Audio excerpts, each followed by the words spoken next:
Banner লাগাবো, ঠিক আছে? আর এই যে আমার আইএসএফ এর কর্মীরা আছে, এই আমরা চলে যাওয়ার পর যদি পুলিশ বা কোনো তৃণমূলের দুষ্কৃতীরা এসে এদের ওপর কোনো অত্যাচার করে, তাহলে কিন্তু পুলিশ প্রশাসনকে একটা কথা জানিয়ে রাখলাম, থানা ঘেরাও কাকে বলে সেটা দেখানো হবে আমাদের পক্ষ থেকে।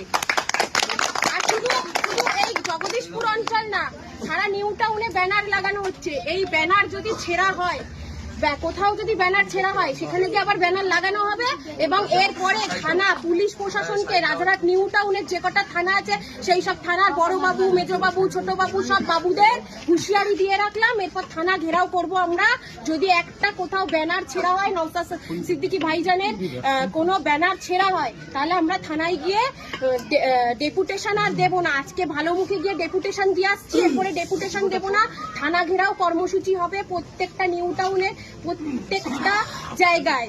ওয়াকআপ নিয়ে আন্দোলনটা করছে নওশাদ সিদ্দিকী ভাইজান। যে এই ব্যানারটা ছিঁড়েছে তাকে বলে রাখি, তার দাদুর কবরটা সুরক্ষিত করার জন্য এই নওশাদ সিদ্দিকী ভাইজানই আন্দোলন করছে।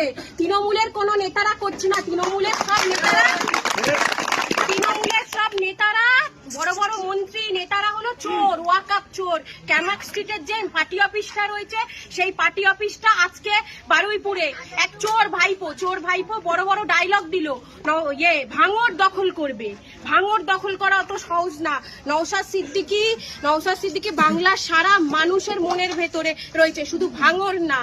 তাই আমাদের আন্দোলন চলবে, সারা বাংলার মানুষকে নিয়ে আন্দোলন চলবে।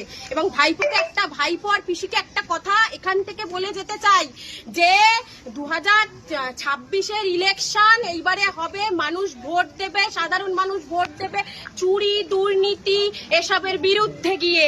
এবার পুলিশ প্রশাসনের ঘাড়ের ওপর চেপে আর বেশি দিন থাকা যাবে না। তৃণমূলের শেষের দিন শুরু হয়ে গেছে।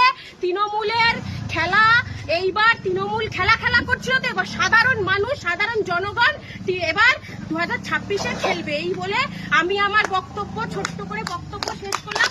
আবার হুঁশিয়ারি দিয়ে গেলাম, এই ব্যানার যদি ছেঁড়া হয় আবার ব্যানার লাগাবো এবং থানা ঘেরাও কর্মসূচি পরবর্তীকালে আমাদের হবে।